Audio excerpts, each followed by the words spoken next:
Botswana దేశంలో చెప్పాను కదా డైమండ్స్ బాగా దొరుకుతాయని. అక్కడికి వెళ్ళటానికి ఇక్కడ స్పెషల్ ఎక్విప్మెంట్ కావాలి. ఆవకాయ బిర్యానీ తయారు చేశారు వాళ్ళు బోట్స్వానా మీద కన్నేశారు అనమాట.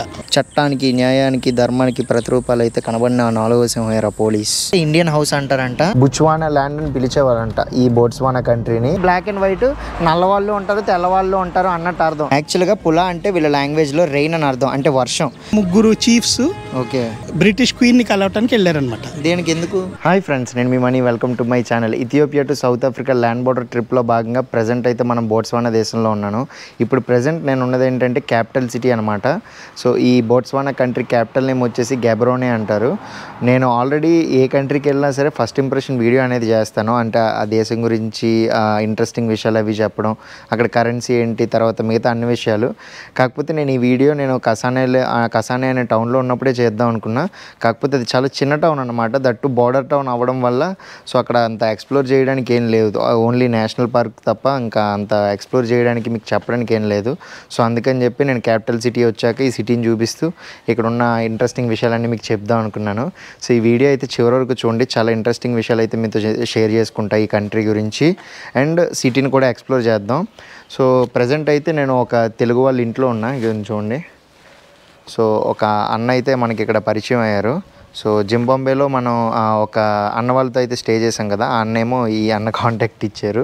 సో అన్న పేరు వచ్చేసి గౌతమ్. ఆ అన్న నేను ఏంటంటే ఇప్పుడు సిటీలో కొన్ని ప్లేసెస్ అయితే ఎక్స్ప్లోర్ చేయడానికి వెళ్తున్నాం.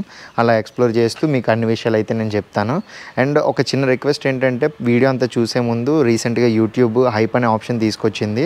సో మీరు చేయాల్సింది జస్ట్ ఒకటే, వీడియో కింద కామెంట్ సెక్షన్ దగ్గర సైడ్కి స్లైడ్ చేస్తే హైప్ అని చెప్పేసి ఉంటుంది. అది మీరు నాకు హైప్ ఇచ్చారనుకోండి, ఇంకొంతమందికి ఎక్కువ మందికి అయితే రీచ్ అవుతుంది ఈ వీడియో. సో వీడియో అయితే చివరి వరకు చూడండి. బయటికి వెళ్ళే ముందు ఏమైనా తినేసి వెళ్ళండి అని చెప్పేసి ఈ గౌతమ్ అన్నాల మిస్సెస్ గారు అయితే ఆవకాయ బిర్యానీ తయారు చేశారు. టేస్ట్ కూడా చాలా అంటే చాలా బాగుంది. చాలా రకాల బిర్యానీలు అయితే తిన్నాను నేను, బట్ ఫస్ట్ టైం అయితే ఆవకాయ బిర్యానీ తిన్నాను అనమాట. సో తినేసి అప్పుడైతే సిటీని ఎక్స్ప్లోర్ చేయడానికి వెళ్ళి మీకు మంచి మంచి విషయాలు అవి చెప్తా. ఈ బోట్స్వానా కంట్రీ నేమ్ వచ్చేసి ఇప్పుడు ప్రెసెంట్ అయితే బోట్స్వానా అని పిలుస్తున్నారు కదా, బట్ ఒకప్పుడు ఏంటంటే ఒకప్పుడు బ్రిటిషర్స్ చాలా ఇక్కడ ఆఫ్రికన్ కంట్రీస్ని అయితే రూల్ చేశారు. బట్ ఈ బోట్స్వానా కంట్రీని అయితే వాళ్ళు కాలనైజ్ చేయలేదు. బట్ ఒకప్పుడు వాళ్ళు పాలించే టైంలో, ఆఫ్రికన్ని వాళ్ళు పాలించే టైంలో అయితే ఈ బుచ్వానా ల్యాండ్ అని పిలిచేవారంట ఈ బోట్స్వానా కంట్రీని. దట్టు ఇప్పుడు మన ఇండియాలో ఇండియా కంట్రీలో ఉండే వాళ్ళని ఇండియన్స్ అంటారు కదా. సో ఈ బోట్స్వానా కంట్రీలో ఉండే వాళ్ళని ఏమంటారన్న? మోట్స్వానా. ఈ కంట్రీలో ఇక్కడ నివసించే ప్రజలనేమో మోట్స్వానా అంటారంట. వీళ్ళు మాట్లాడే అఫీషియల్ లాంగ్వేజ్ వచ్చేసి ఇంగ్లీషే. కంట్రీలో ఏ మూలకి వెళ్ళినా అందరూ ఇంగ్లీష్ మాట్లాడుతూ ఉంటారు. బట్ ప్రతి కంట్రీకి ఒక లోకల్ లాంగ్వేజ్ అనేది ఉంటుంది కదా. ఇక్కడ వచ్చేసి లోకల్ లాంగ్వేజ్ సెట్స్వానా అంటారు. సో ఇక్కడ ప్రజలేమో మోట్స్వానా, ఇక్కడ లాంగ్వేజ్ ఏమో సెట్స్వానా. బట్ మనం పెద్దగా నేర్చుకోలేదు ఈ లాంగ్వేజ్, ఎందుకంటే ఈస్ట్ ఆఫ్రికన్ కంట్రీస్లో అంటే మ్యాక్స్ ఇంగ్లీష్ కొంచెం తక్కువ, స్వహీలి ఎక్కువ మాట్లాడతారు కాబట్టి సో 4-5 పదాలు నేర్చుకునే స్కోప్ ఉంది. కాకపోతే ఇక్కడ ఏంటంటే ప్రతి ఒక్కరు ఇంగ్లీష్ మాట్లాడడం వల్ల పెద్ద అంత కమ్యూనికేషన్ గ్యాప్ అయితే రాలేదు లోకల్స్తో మాట్లాడినప్పుడు. సో అందుకనే 1-2 పదాలు కూడా ఏం నేర్చుకోలేకపోయినా. బట్ ఒకవేళ ఎవరైనా లోకల్స్తో కుదిరితే మాట్లాడి 4-5 పదాలు నేర్చుకోవాలి, ఎందుకంటే ఏ కంట్రీకి వెళ్ళినా సరే ఒక 4-5 వర్డ్స్ నేర్చుకుంటూ ఉంటాను నేను. ఇప్పుడైతే యాక్చువల్గా మేము ఒక ప్లేస్కి అయితే వెళ్ళబోతున్నాం. ఆ ప్లేస్కి కూడా ఏదో స్టోరీ ఉందంట. నాకు ఆ స్టోరీ ఇక్కడికి వచ్చాక అన్న చెప్తున్నారు. సో ఆ ప్లేస్కి అయితే ఫస్ట్ తీసుకెళ్తాను, ఆ స్టోరీ మీకు చెప్తాను అన్నారు. నేను ఇప్పుడు కరెక్ట్గా ఉన్న ప్లేస్ ఏంటంటే సిటీ సెంటర్ మధ్యలో అయితే ఉన్నాను. బ్యాక్ సైడే ఒక మాల్ అయితే ఉంది. ఆ మాల్ బ్యాక్ సైడ్ ఇక్కడ ఫ్లాగ్ అయితే కనిపిస్తుంది, చాలా పెద్ద ఫ్లాగ్ చూస్తున్నారు కదా. ఈ బోట్స్వానా కంట్రీ ఫ్లాగ్ అయితే ఇది బ్లూ, తర్వాత బ్లాక్, వైట్ కలర్లో ఉంటుంది. సో ఈ ఫ్లాగ్ ఇలా డిజైన్ చేయడానికి కూడా ఒక రీజన్ అయితే ఉంది. సో అది అయితే మీకు ఇప్పుడు నేను క్లియర్గా చెప్తా చూడండి. సో ఈ బోట్స్వానా కంట్రీ ఫ్లాగ్ ఇలా ఉండడానికి కారణం ఏంటంటే ఆ బ్లూ కలర్ ఉంది కదా, అదైతే ఆకాశాన్ని రిప్రజెంట్ చేస్తుంది. అంటే ఆకాశం నీలంగా ఉంటుంది కదా, సో అందుకని అదైతే బ్లూ కలర్లో పెట్టారు. ఈ బ్లాక్ అండ్ వైట్ ఇవి ఉన్నాయి కదా, వీటికి 2 మీనింగ్ అయితే ఉన్నాయి. అదేంటంటే ఒకటి జీబ్రాకి తెలుసు కదా, కంచరగాడిదికి ఏంటంటే తర్వాత తెల్ల నల్ల చారలు ఉంటాయి కదా, సో వాటిని రిప్రజెంట్ చేస్తూ అయితే అవి పెట్టారు మధ్యలో. ఎందుకంటే ఈ బోట్స్వానా దేశం యొక్క నేషనల్ యానిమల్ ఇప్పుడు మన నేషనల్ యానిమల్ వచ్చేసి టైగర్ కదా, ఈ బోట్స్వానా దేశం నేషనల్ యానిమల్ వచ్చేసి జీబ్రా, కంచరగాడిద. సో దాన్ని రిప్రజెంట్ చేస్తూ ఆ కలర్స్ అయితే పెట్టారు, ఆ వైట్ అండ్ బ్లాక్ది. అదొకటి అయితే రీజను. ఇంకొక రీజన్ ఉంది, అదేంటంటే ఈ బోట్స్వానా దేశంలో చాలామంది ఐ మీన్ ఆఫ్రికా అంటే చాలామంది అజంప్షన్ ఏంటంటే నల్లగా ఉంటారని అనుకుంటారు కదా, బట్ కాకపోతే ఈ సదరన్ ఆఫ్రికాలో ఈ బోట్స్వానా, తర్వాత నమీబియా, ఆ తర్వాత సౌత్ ఆఫ్రికాలో తెల్లగా ఉన్న వాళ్ళు కూడా ఉంటారు ఆఫ్రికన్స్. సో అందుకని చెప్పి ఈ మెయిన్గా ఈ మెజారిటీ ఆఫ్ పాపులేషన్ని మిక్స్ చేసి, సో దాని అర్థం ఏంటంటే బ్లాక్ అండ్ వైట్, నల్లవాళ్ళు ఉంటారు తెల్లవాళ్ళు ఉంటారు అన్నట్టు అర్థం. సో ఆకాశం తర్వాత mix of people, so mixed people ఉంటారు కాబట్టి బ్లాక్ అండ్ వైట్, ఆ తర్వాత కింద మళ్ళీ ఆకాశం కలర్ అనమాట. సో ఆ రకంగా అయితే ఈ బోట్స్వానా ఫ్లాగ్ని అయితే డిజైన్ చేశారు. సో చాలా ప్లెయిన్గా ఉంటుంది చూడడానికి. ఇప్పుడు మొజాంబిక్ కంట్రీ ఫ్లాగ్ చూసుకుంటే AK-47 గన్ ఉంటుంది, ఆ మొజాంబిక్ కంట్రీ ఫ్లాగ్. ప్రపంచంలో ఉన్న అన్ని కంట్రీ ఫ్లాగ్స్లో ఓన్లీ మొజాంబిక్ కంట్రీ ఫ్లాగ్లో మాత్రమే మనం AK-47 గన్ చూస్తాం. ఇంక ఏ కంట్రీ ఫ్లాగ్లో అయితే మనకి గన్ కానీ అలాంటివి ఏం కనబడవు. బట్ మొజాంబిక్ కంట్రీ ఫ్లాగ్కి అయితే ఆ హిస్టరీ ఉంది, ఈ బోట్స్వానా కంట్రీ ఫ్లాగ్కి అయితే ఈ హిస్టరీ అనమాట. ఇప్పుడైతే మనం ఈ క్యాపిటల్ సిటీ మధ్యలోని ఒక ఇంపార్టెంట్ ప్లేస్కి అయితే వచ్చాము. ఈ ప్లేస్ని చూడండి, 3 డికోసీ మాన్యుమెంట్ అంటారు. సో యాక్చువల్గా జీ సైలెంట్, అందుకనే డికోజీ అని చెప్పేసి పిలుస్తున్నారు. అసలు ఈ 3 డికోజీ మాన్యుమెంట్ ఏంటో, ఈ ప్లేస్ గురించి స్టోరీ ఏంటో అన్నని అడిగి తెలుసుకుందాం. ఫస్ట్ ఆఫ్ ఆల్ నేను ఎంతసేపు మాట్లాడుతున్నాను కానీ అన్న ఎవరో చెప్పలేదు కదా. సో అన్న పేరు గౌతమ్. సో నేను జింబాంబేలో ఉన్నప్పుడు అక్కడ వేరే అన్న అయితే ఈ అన్న కాంటాక్ట్ ఇచ్చారు. హాయ్ అన్న, ఎలా ఉన్నారు? బాగున్నారా? అంత ఓకే. సో అన్న అయితే ఈరోజు మనకి ఈ బోట్స్వానాలో చాలా ఈ ఐకానిక్ ప్లేస్ అనమాట ఇది. ఈ ప్లేస్కున్న స్టోరీ అయితే చెప్తారు. సో యాక్చువల్గా నేనే చెప్దాం అనుకున్నా, బట్ అన్న అయితే నాతో స్టోరీ చెప్పినప్పుడు డైరెక్ట్గా అన్న చెప్తేనే బాగుంటుందని అనిపించింది. సో అసలు ఏంటన్న ఈ 3 డికోసీ మాన్యుమెంట్ ఏంటి కదా అసలు? ఓకే, డికోసీ అంటే చీఫ్ అంటే మనకి విలేజ్లో పెద్దలు ఉంటారు కదా, విలేజ్ హెడ్ లాగా. అవును, అలాగా ప్రతి ట్రైబ్కి ఇక్కడ ఒక చీఫ్ ఉంటాడు. ఓకే. సో ఈ అన్నిటికన్నా పెద్ద ట్రైబ్స్ ఉన్న 3 చీఫ్స్ ఓకే కలిసి అప్పుడు బ్రిటిష్ క్వీన్ని కలవటానికి వెళ్ళారనమాట. దేనికి, ఎందుకు? ఎందుకంటే సౌత్ ఆఫ్రికాలో బూవర్స్ అని ఉండేవారు, డచ్ పీపుల్. వాళ్ళు బోట్స్వానా మీద కన్నేశారనమాట, వచ్చి ఆక్రమణం చేసుకుందామని. వీళ్ళు రూల్ చేద్దాం. సో ఈ 3 వెళ్ళి క్వీన్ని రిక్వెస్ట్ చేశారనమాట. ఓకే, ఇంగ్లాండ్ వెళ్ళి మాకు ప్రొటెక్షన్ కావాలి, మీరు మాకు ప్రొటెక్షన్ ఇవ్వకపోతే ఈ డచ్ వాళ్ళు మమ్మల్ని ఆక్రమించేస్తారు, మమ్మల్ని ఏమైనా హెల్ప్ చేస్తారా అని. సో ఆ క్వీన్ ఒప్పుకుని బ్రిటిష్ వాళ్ళు మీరు మా బ్రిటిష్ ప్రొటెక్టరేట్ లాగా ఉంటారు అని సార్ట్ ఆఫ్ ఒక గ్యారంటీ లాగా ఇచ్చారనమాట. ఎప్పుడు కాలనైజ్ చేయలేదు కానీ గ్యారంటీ ఇచ్చారనమాట. ఆ గ్యారంటీ ఇచ్చేసరికి ఆ డచ్ వాళ్ళు బ్రిటిషర్స్ మీ కంట్రీని ఇంకా రూల్ చేయరు అని గ్యారంటీ ఇచ్చారా? బ్రిటిషర్స్ కాదు, బ్రిటిషర్స్ ప్రొటెక్ట్ చేస్తారని. ఓకే, ఈ కంట్రీ బోట్స్వానాని మేము ప్రొటెక్ట్ చేసే గ్యారంటీ ఇస్తామని బ్రిటిష్ క్వీన్. ఎవరి నుంచి రూల్ చేయని? డచ్ వాళ్ళు వచ్చి రూల్ చేయకుండా బ్రిటిషర్స్ ప్రొటెక్షన్ ఇవ్వడానికి ఈ 3 ఎలిజబెత్ ఏమో వాళ్ళకి చెప్పారు, ఆఫీసర్స్ కి కాపాడండి. కరెక్ట్. సో ఈ బోట్స్వానాని ఎప్పుడు ఎవరు కాలనైజ్ చేయలేదు, బ్రిటిష్ వాళ్ళు కూడా ఎప్పుడు రూల్ చేయలే, పరిపాలించలే. ఓకే, కానీ ప్రొటెక్షన్ మాత్రం బ్రిటిష్ వాళ్ళు ఇచ్చారనమాట. ఓకే. సో ఈ 3 అందుకనే ఫాదర్స్ ఆఫ్ ద నేషన్ అంటారు. ఓకే, ఇక్కడ ఉన్న 3 మాన్యుమెంట్స్ ని 3 చీఫ్స్ మాన్యుమెంట్. ఒకవేళ మన లాంగ్వేజ్ లో చెప్పాలి అంటే 3 చీఫ్స్ మాన్యుమెంట్. కరెక్ట్. సో ఈ ప్లేస్ కి ఉన్న స్టోరీ అది. ఇప్పుడు నార్మల్ గా ఇక్కడ ఇండిపెండెన్స్ డే కి గట్రా ఇక్కడ సెలబ్రేషన్ చేస్తారు. ఎప్పుడన్నా ఇక్కడ independence day? 1st October 1st independence day. Okay, 30th September 1st October. Okay, thanks అన్న, మంచి ఇన్ఫర్మేషన్ అయితే ఇచ్చారు. యూజువల్గా అబ్జర్వ్ చేశాను రోడ్స్ మీద వెళ్తున్నప్పుడు చాలా ఆఫ్రికన్ కంట్రీస్లో ఏంటంటే మనకి పాత ఫ్రెంచ్ కానీ లేదంటే బ్రిటిషర్స్ కానీ ఆ టైంలో రూల్ చేసినప్పుడు ఉండే ఆ ఆర్కిటెక్చర్ ఉన్న బిల్డింగ్స్ అయితే చాలా వరకు కనబడతాయి. కాకపోతే ఇక్కడ బోట్స్వానాలో ఏంటంటే మనకి ఆ టైపు ఎక్కువ కనిపించలేదు.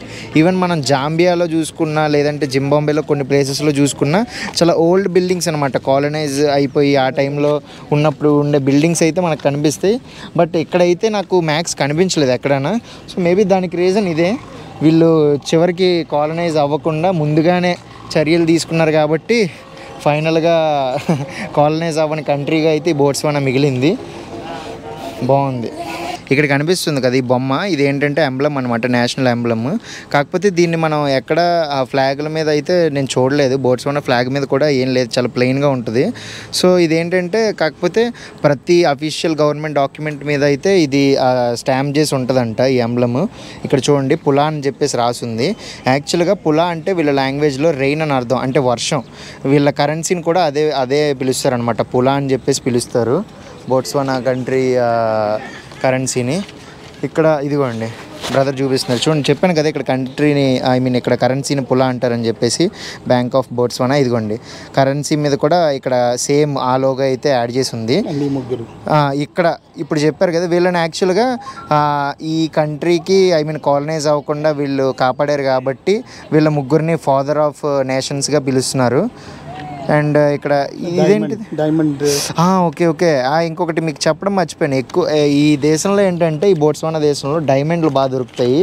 సో ఎక్స్పెన్సివే కానీ చాలా ఎక్కువ దొరుకుతాయి అనమాట. వీళ్ళకి చాలా వరకు ఇప్పుడు ప్రపంచంలో మనకి ది బెస్ట్ డైమండ్స్ దొరికే కొన్ని కంట్రీస్ ఉంటాయి కదా, ఆ కంట్రీస్ లిస్ట్ తీసుకుంటే అందులో తప్పకుండా బోట్స్వానా అయితే ఉంటుంది. దట్టు ఒక పులా వచ్చేసి ఎంత ఉంటుందన్న మన కరెన్సీలో? 6 రూపీస్. 6 రూపీస్. సో ఒక పులా వచ్చేసి మన ఐఎన్ఆర్లో అరౌండ్ 6 రూపీస్ అయితే ఉంటుంది, అంటే 1:6 వేసుకోండి.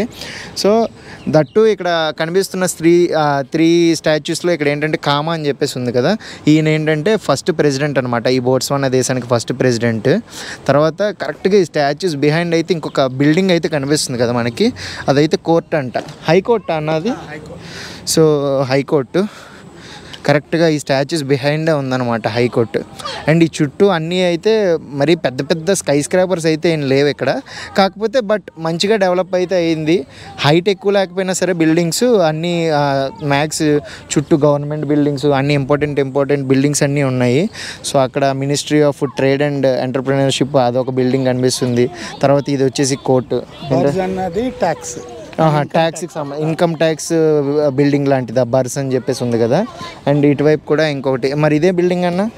ఇది just private building. Okay.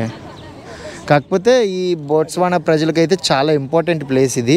1966 September 30వ తారీఖున వీళ్ళకి ఇప్పుడు ఇందాక అన్న స్టోరీ చెప్పారు కదా, నార్మల్గా బ్రిటిషర్స్ వీళ్ళకి ప్రొటెక్షన్ అనేది ఇచ్చారు కాలనైజ్ అవ్వకుండా ఉండాలి అని చెప్పేసి. సో వాళ్ళు ఇంకా కాలనైజ్ అవ్వకుండా ఉండడం కోసం వాళ్ళు ఇచ్చిన ప్రొటెక్షన్ కూడా ఇంకా మీరు చాలు, మీరు మాకు ఇంకే ప్రొటెక్షన్ ఇవ్వక్కర్లేదు, ఇంక వెళ్ళిపోవచ్చు మీరు, మా బతుకులేదో మేము బతుకుతాం, మేము ఇండివిజువల్గా ఇండిపెండెంట్గా మేము ఉండాలనుకుంటున్నాం అని చెప్పేసి ఇంకా వాళ్ళు ఇండిపెండెన్స్ అయితే డిక్లేర్ చేసుకున్నారనమాట.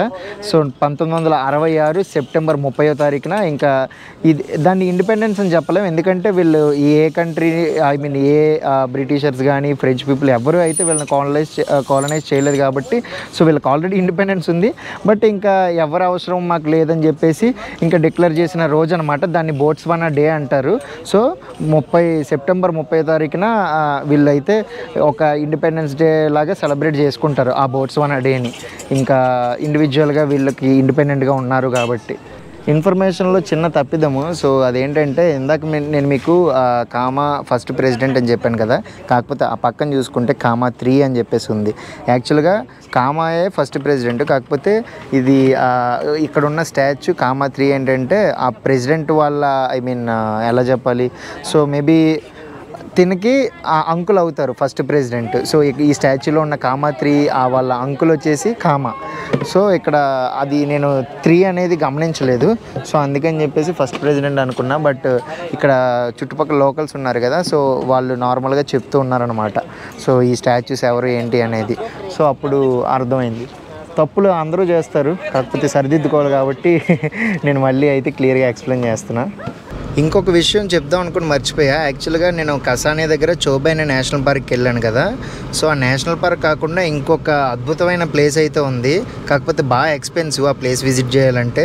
దాన్ని ఒకవాంగా డెల్టా అంటారు.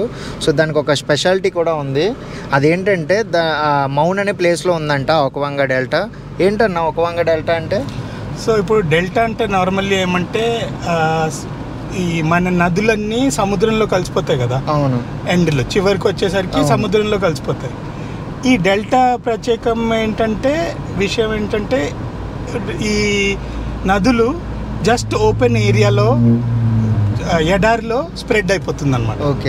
సముద్రంలో వెళ్ళి అన్ని వచ్చి ఇక్కడ కలిసి అన్ని పాయలుగా వచ్చి ఇక్కడ అన్ని ఒక దగ్గర కలిసి ఇక్కడ ఇంకా డైరెక్ట్ ఇంకా ఉంటాయి. కానీ ఇన్లాండ్ డెల్టా అంటారు. Inland delta. ఓకే. సో ఆ డెల్టా కూడా ఇంకొక అద్భుతం ఏంటంటే మనం ఒక ఏరియల్ వ్యూలో చూసాం అనుకోండి ఆ డెల్టాని, మనం ఆ మిక్స్ అవుతున్న కలర్స్ చూడొచ్చు. కలర్స్ మారుతాయి మళ్ళీ. అవును కదన్నా, నేను కొన్ని ఫొటోస్లో చూసాది. సో బ్రౌన్ కలరు, తర్వాత నార్మల్ డిఫరెంట్ కలర్స్ అనమాట. సో అవన్నీ వచ్చి మిక్స్ అవ్వడం వల్ల ఏరియల్ వ్యూ చూస్తే చాలా బాగుంటుంది. కాకపోతే ఆ ప్లేస్కి వెళ్ళడానికి చాలా బాగా ఎక్స్పెన్సివ్. యూజువల్లీ ఎంత అవ్వచ్చు అన్న, ఒకవేళ ఎన్ని $1 అవ్వచ్చు? అక్కడ చాలా సూపర్ లగ్జరీ క్యాంప్స్ ఉన్నాయి. ఓకే. కొన్ని అయితే నీకు రోజుకి $1,500, అంటే దాదాపు 1,20,000 1,30,000 ఒక రోజుకి మన డబ్బుల్లో. ఒక్క మనిషికి స్టే చేయడం. సూపర్ లగ్జరీ క్యాంపులు అరేంజ్ చేస్తారు. ఓకే. దానికి అంటే ప్యాకేజ్ లెక్క, అది ప్యాకేజ్ లాగానే. అక్కడికి వెళ్ళటానికి కూడా స్పెషల్ ఎక్విప్మెంట్ కావాలి. లైక్ చిన్న ప్లేన్లో అయినా వెళ్ళాలి, లేకపోతే 4x4లో వెళ్ళాలి, లేకపోతే మనం స్పెషల్ క్యాంపింగ్ ఎక్విప్మెంట్ అంతా తీసుకుని వెళ్ళాలి. ఓకే. జస్ట్ వాళ్ళకి వెళ్ళిపోవడానికి కావద్దు, లోకల్ ట్రాన్స్పోర్ట్. సో ఈ క్యాంప్స్ ఏం చేస్తారంటే అంత డబ్బులు ఎందుకు ఛార్జ్ చేస్తారంటే వాళ్ళే ప్రొవైడ్ చేస్తారు మొత్తం క్యాంపింగ్ ఎక్విప్మెంట్. మన్ని అక్కడ మౌంట్ నుంచి తీసుకెళ్ళి క్యాంప్ తీసుకెళ్ళటం అదంతా వాళ్ళు చూసుకుంటారు అన్నమాట. దానివల్ల ఖర్చు బాగా ఎక్కువ ఛార్జ్ చేస్తారు. ఓకే. బట్ ప్రజెంట్ అయితే ఆ డెల్టాని ఎక్స్ప్లోర్ చేయలేకపోయాను. బట్ ఫ్యూచర్లో మళ్ళీ బోట్స్వానా వద్దాం. ఇప్పుడు ఆఫ్రికా ట్రిప్ అంతా చాలా బడ్జెట్లో ట్రావెల్ చేస్తున్నాను కదా. సో మనకు కూడా మంచి అన్ని ప్లేసులకి కవర్ చేసుకునేలాగా ఫ్యూచర్లో ఏదో ఒక ట్రిప్ అయితే తప్పకుండా ప్లాన్ చేస్తాను. సో దానికి మరి మీ అందరు సపోర్ట్ అయితే కావాలి. సపోర్ట్ అంటే మీరు నాకు డబ్బులు ఏమి ఇవ్వక్కర్లేదు, మీరు చూసే వ్యూస్ బట్టే డిపెండ్ అయి ఉంటుంది. సో చాలా వరకు ప్లేస్లు అయితే మిస్ చేశాను. అంటే అవన్నీ బాగా ఎక్స్పెన్సివ్ అనమాట. ఈ ఒకవంగ డెల్టా కానీ, లేదంటే విక్టోరియా వాటర్ ఫాల్స్లో హెలికాప్టర్ రైడ్ ఉంది. తర్వాత తాంజానియాలో సెరెంగేటి నేషనల్ పార్క్, తర్వాత కెన్యాలో మసాయి మారా నేషనల్ పార్క్, అన్నీ బాగా ఎక్స్పెన్సివ్ అనమాట. బట్ నో ప్రాబ్లం, ఇంకొక 1.5 ఇయర్లో తప్పకుండా మళ్ళీ ప్లేస్లన్నీ కవర్ చేద్దాం. ఆఫ్రికా వర్షన్ 2.0 ట్రిప్ అయితే వేద్దాం ఈసారి, అదిరిపోతుంది.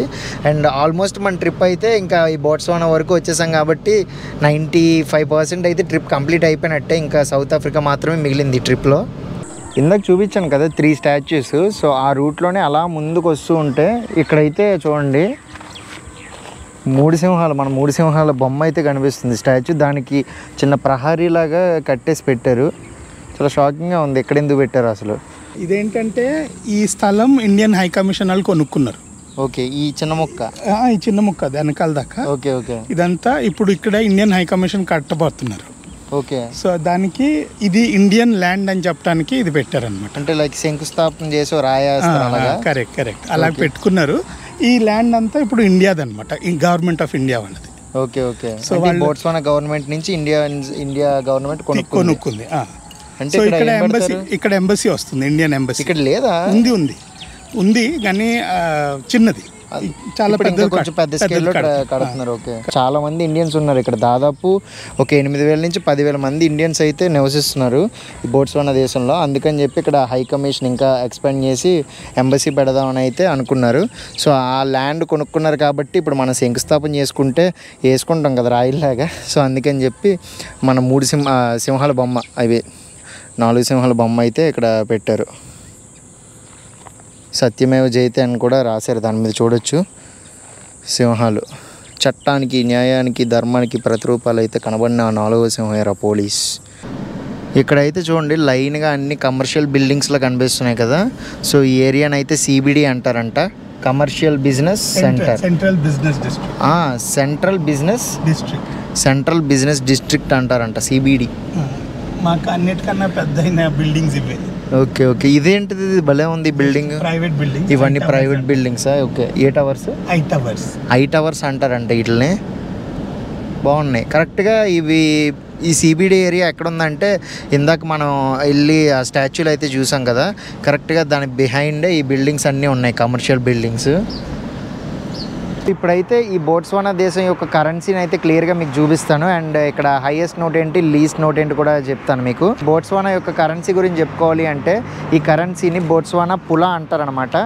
సో ఒక్కొక్క కంట్రీకి ఒక్కొక్క కరెన్సీకి డిఫరెన్షియేషన్ ఉంటుంది కదా. సో ఈ కంట్రీ నోట్ల మీద అయితే చూడొచ్చు. హైయెస్ట్ వచ్చేసి 200 పులా, ఇదే హైయెస్ట్ నోటు. నార్మల్గా మనకైతే ఇంకా ఎక్కువ ఉంటాయి కదా, బట్ ఇక్కడ వచ్చేసి హైయెస్ట్ నోటు 200 పులా. కాకపోతే నోట్ మాత్రం చాలా బ్రాడ్గా పెద్దగా ఉంది. తర్వాత 100 పులా ఉంటుంది, 20 పులా ఉంటుంది, 50 పులా ఉంటుంది, తర్వాత 10 పులా కూడా ఉంటుంది నోట్స్లోని. కాయిన్స్లో చూసుకుంటే ప్రజెంట్ అయితే నా దగ్గర ఎక్కువ కాయిన్స్ లేవు. ప్రజెంట్ 2 పులా అనమాట ఈ కాయిన్. కాకపోతే ఇంకా తక్కువ కూడా ఉంటుంది అనమాట, 1 పులా ఉంటుంది. మనకి ఇప్పుడు రూపాయి కన్నా తక్కువ అయితే అర్ధ రూపాయి, పావలా ఇలా అంటాం కదా. ఇక్కడ ఏంటంటే తేబే అంటారంట. సో 5 తేబే ఉంటుంది, 10 తేబే ఉంటుంది, 25, తర్వాత ఇలా పెరుక్కుంటూ సో 1 పులా వరకు అయితే వస్తుంది అనమాట. సో తర్వాత హైయెస్ట్ వచ్చేసి 200. మన ఇండియన్ కరెన్సీతో, ఇండియన్ రూపీతో కంపేర్ చేసుకుంటే ఈ పులా బెటర్గా ఉందన్నమాట మనకన్నా. సో 1 పులా ఈక్వల్ టు 6.27, అరౌండ్ 6.5 రూపాయలు అనుకోండి. సో 6.27 అంటే ఆల్మోస్ట్ వీళ్ళు 6 టైమ్స్ బెటర్గా ఉంది వీళ్ళ జీడిపి, ఇండియన్ జీడిపి కన్నా. But end of the day India population ఎక్కువ కాబట్టి సో మన జీడిపి ఇంకా బెటర్గా అవుతుంది. ఇక్కడ ఏంటంటే పాపులేషన్ చాలా తక్కువ. ఈ బోట్స్వానా కంట్రీ పాపులేషన్ చూసుకుంటే దాదాపు 25 లక్షలు అంతే. ఆ 25 లక్షల్లో కూడా మన ఇండియన్స్ దాదాపు ఒక 10,000 మంది, 15,000 మంది అయితే ఉండొచ్చు మేబీ. సో వీళ్ళ పాపులేషన్ తక్కువ ఉండడం వల్ల దట్టు వీళ్ళకి రిసోర్సెస్ అయితే చాలా ఉన్నాయి. ఆ రిసోర్సెస్ ఏంటంటే ఈ కంట్రీలో, బోట్స్వానా కంట్రీలో డైమండ్స్ అయితే ఎక్కువ దొరుకుతాయి అనమాట, ఒరిజినల్ డైమండ్స్. సో ఇక్కడ చాలా వరకు ఆ డైమండ్స్ దొరుకుతాయి. అది మనం ఈజీగా ఏదో బయట షాప్స్లో కానీ మార్కెట్స్లో వెళ్ళి కొనుక్కోవడానికి అయితే అవ్వదు. సో దానికంటూ సపరేట్ ప్రాసెస్ అయితే ఉంటుంది. సో అవుటర్స్ అది కొనుక్కోవాలంటే కొంచెం డిఫికల్టే, బట్ ఒరిజినల్ డైమండ్స్ అయితే దొరుకుతాయి. ప్రపంచంలో the best diamonds countries list తీసుకుంటే బోట్స్వానా కూడా ఉంటుందన్నమాట. సో ఈ కంట్రీలో ఉన్న రిసోర్సెస్ ఎక్కువ ఉండడం వల్ల వీళ్ళ జీడిపి కూడా స్టేబుల్ అవుతుంది. ప్రజెంట్ ఇప్పుడు చూడడానికి అయితే ఈ గ్యాబ్రాన్ ఇలా కనిపిస్తుంది, కానీ ఒక ఇండిపెండెన్స్ వచ్చిన టైంలో చూస్తే కనుక రోడ్లు, తర్వాత బిల్డింగ్లు ఏమీ లేవట. సో ఇండిపెండెన్స్ వచ్చే టైంకి అసలు వీళ్ళ జీడిపి కూడా చాలా దెబ్బతిని అసలు ఏం బాగాలేదట. సో రీసెంట్గా ఇంకా డెవలప్ అవుతూ సో వీళ్ళ జీడిపి అయితే ప్రజెంట్ స్టేబుల్గా ఉంది. ఈ ఆఫ్రికా ఖండం మొత్తంలోనే ఉన్న కంట్రీస్లో కొంచెం స్టేబుల్గా ఉన్న కరెన్సీల్లో చూసుకుంటే పులా కూడా కొంచెం మంచి పొజిషన్లో ఉందన్నమాట. ఇంకా కొంచెం బెటర్ అవుతుంది, కొంచెం ఫ్లక్చువేట్ అవుతుంది. కాకపోతే దీని పక్కనే ఉన్న చుట్టుపక్కల కంట్రీస్తో పోల్చుకుంటే ఈ కరెన్సీ ఇంకా కొంచెం బెటర్గా ఉందన్నమాట పులా. నేను ఈ కంట్రీలో బాగా గమనించింది ఏంటంటే బాగా ప్లెయిన్గా ఉంటుంది అనమాట కంట్రీ. సో మనకి గ్రీనరీ ఎక్కువ కనిపించదు. 75% అయితే ఒక డెజర్ట్ మొత్తం కవర్ అయిపోయి ఉంటుంది. మిగతా 25%లో అయితే మిగతా జనాలు అందరూ అయితే ఉంటున్నారు. ఆ 75% ఏంటంటే కలహారి అంటారు అనమాట. ఆ డెజర్ట్ నేమ్ వచ్చేసి ఆ ఎడారిని కలహారి ఎడారి అంటారు. సో 75% అయితే మొత్తం ఆ ఎడారి తీసేసుకుంది. మిగతా 25%లో అయితే ఈ గ్యాబ్రాన్ కానీ తర్వాత ఇంకా మిగతా టౌన్స్ అయితే ఉన్నాయి. ఈ గ్యాబ్రాన్ వచ్చేసి సో క్యాపిటల్ సిటీ, తర్వాత ఎక్కువ పాపులేషన్ ఉన్న, ఈ కంట్రీలో ఎక్కువ పాపులేషన్ ఉన్న సిటీ ఇది. దీని తర్వాత సెకండ్ హైయెస్ట్ బిగ్గెస్ట్ టౌన్ వచ్చేసి ఫ్రాన్సిస్ టౌన్ అంటారు. సో అదేంటంటే ఆ బోర్డర్ కసానే, తర్వాత ఈ గ్యాబ్రాన్ రెండింటికి మధ్యలో అయితే ఉంటుందన్నమాట ఫ్రాన్సిస్ టౌన్ అని చెప్పేసి. పాపులేషన్ చాలా తక్కువ ఇక్కడ. అవును, దాదాపు ఒక 25 లక్షలు అంతే కదా. సో ల్యాండ్కి పాపులేషన్కి చూసుకుంటే 1 స్క్వేర్ కిలోమీటర్కి 5 ఉంటారు అంతే. 1 స్క్వేర్ కిలోమీటర్ అంటే కిలోమీటర్ బై కిలోమీటర్ ఏరియాకి 5 జనాలు. ఓకే. ఇప్పుడు ల్యాండ్ వాల్యూ అంతా ఇప్పుడు ఇక్కడ ఎక్స్పెన్సివ్, ఇక్కడ కొనాలి అంటే ల్యాండ్ వాల్యూ అది ఇండియా అంత ఎక్స్పెన్సివ్ కాదు, కానీ ఎక్స్పెన్సివే ఏరియాని బట్టి, ఎక్కడైనా ఏరియాని బట్టే కదా. ఓకే. ఇప్పుడు ఈ క్యాపిటల్ సిటీలో అయితే కొంచెం ఎక్కువ ప్రైసెస్ ఉంటాయి. క్యాపిటల్ సిటీలో కూడా ఇప్పుడు సెంట్రల్ బిజినెస్ డిస్ట్రిక్ట్ లో ఉన్నాం మనం, ఇక్కడ కొద్దిగా ఎక్కువ ఉంటాయి కాస్ట్. ఓకే. అదే కొద్దిగా మళ్ళీ సిటీకి బయటకు వెళ్తే కొద్దిగా తగ్గుతాయి. ఓకే. ఇక్కడ కనిపిస్తుంది కదా ఈ ప్రహరీ గోడతో ఒక ఇల్లు. సో ఈ హౌస్ ఏంటంటే ఇండియన్ హౌస్ అంటారంట. ఈ ఇంట్లో ఏంటంటే ఇండియన్ అంబాసిడర్ ఉంటారంట, హై కమిషన్కి సంబంధించిన వాళ్ళు. ఆ అంబాసిడర్ ఉంటారు కదా, సో ఆ కంట్రీ హెడ్ అతను అయితే ఇక్కడ ఉంటారంట. ఈ ఏరియా అంతా చాలా వరకు అయితే మనకి గవర్నమెంట్ బిల్డింగ్స్ అయితే కనిపిస్తున్నాయి, అందుకని ఎంత సెక్యూరిటీగా ఉన్నాయి చూడొచ్చు. ప్రతి ఇంటికి గోడకి అయితే ఎలక్ట్రిక్ ఫెన్సింగ్ అయితే ఉంది. ఇప్పుడు ఈ వెళ్తున్న రూట్లో అన్నీ అయితే ఇందాక చెప్పినట్టే ఇవన్నీ కూడా సేమ్ గవర్నమెంట్ అఫీషియల్స్వే. ఇదిగోండి ఇక్కడ చూడండి, మనకి యూఎస్ కంట్రీ ఫ్లాగ్ కూడా కనిపిస్తుంది ఇంటి దగ్గర. సో ఇక్కడ ఏంటంటే యూఎస్ స్టేట్ అంబాసిడర్ అయితే ఉంటారు. సో ఈ పక్కన కూడా ఇంకా చాలా డిఫరెంట్ కంట్రీ బిల్డింగ్స్ కానీ మనం లోగోస్ ఫ్లాగ్స్ అవి చూడొచ్చు. ఇక్కడ మీకు పర్పుల్ కలర్లో కనిపిస్తున్నాయి కదా ఈ చెట్లు, ఆ ఫ్లవర్స్, వాటిని జకరాండా అంటారంట. చాలా వరకు మనం ఆ కైండ్ ఆఫ్ పర్పుల్ కలర్ ట్రీస్ని అయితే మనం జింబాబ్వే, జాంబియా ఇటువైపు అయితే చూస్తూ ఉన్నాం. ఇక్కడ కూడా ఉన్నాయి చాలా వరకు. ఇది సీజన్ అనమాట, ఈ టైంలోనే మనకి ఆ ఫ్లవర్స్ అనేవి కనిపిస్తాయి. చూడడానికి అయితే భలే కనిపిస్తున్నాయి. అండ్ ఈ ఏరియా అంతా చూడడానికి చాలా క్లాస్గా ఉందన్నమాట. చాలా అంటే ఎలా అంటే ఫుల్ సెక్యూర్డ్గా ఉంది ఏరియా అంతా. ఎందుకంటే మరి మొత్తం గవర్నమెంట్ అఫీషియల్స్ ఉంటారు కాబట్టి, సో అందుకని చెప్పి ఫుల్ సెక్యూర్డ్గా అయితే పెట్టారు. ఇండిపెండెన్స్ ఏవట ప్రెసిడెంట్, ఈ స్ట్రీట్ నేమ్స్ కూడా చూడండి, ఇండిపెండెన్స్ ఎవెన్యూ అని చెప్పేసి ఉంది ఇక్కడ స్ట్రీట్ నేమ్ కూడా. ప్రజెంట్ ఉన్న ఈ బిల్డింగ్ పేరు వచ్చేసి SADC బిల్డింగ్ అంటారు. అంటే ఏంటంటే southern African development community. So దాని ఫుల్ ఫామ్. యాక్చువల్గా ఈ కమ్యూనిటీ ఏంటంటే ఈ ఆఫ్రికా దేశంలో టోటల్గా 54 దేశాలు ఉన్నాయి. అందులోని ఈ 16 దేశాలను ఏంటంటే ఇవన్నీ ఒక కమ్యూనిటీలా అయితే బిల్డ్ చేశారు. సో ఆ 16 దేశాలకి ఏమైనా పొలిటికల్ మీటింగ్స్ ఏమైనా పెట్టుకోవాలన్నా, లేదంటే వీళ్ళు చర్చలు జరుపుకోవాలన్నా, ఈ 16 దేశాల గురించి ఏమైనా డెసిషన్స్ తీసుకోవాలన్నా, ఏం చేయాలన్నా సరే వీళ్ళందరూ ఇక్కడ కుమ్మక్కయ్యి ఇక్కడ చేరి వీళ్ళైతే డెసిషన్స్ తీసుకుంటూ ఉంటారు. ఇది హెడ్ క్వార్టర్స్ అనమాట, SADC అని చెప్పేసి. సో ఈ 16 దేశాలకి కలిపి ఈ క్యాపిటల్ సిటీ గ్యాబ్రాన్లో అయితే వీళ్ళు హెడ్ క్వార్టర్స్ అయితే పెట్టుకున్నారు. సో ఈ 16 దేశాలు ఈ పేర్లు వచ్చేసి Botswana, South Africa, Zimbabwe, Zambia, Namibia, Angola, Mozambique, Malawi, Tanzania, Eswatini, ఈ కంట్రీని స్వాజిలాండ్ అని కూడా అంటారు, Lesotho, Democratic Republic of Congo, Mauritius, Seychelles, Comoros, Madagascar.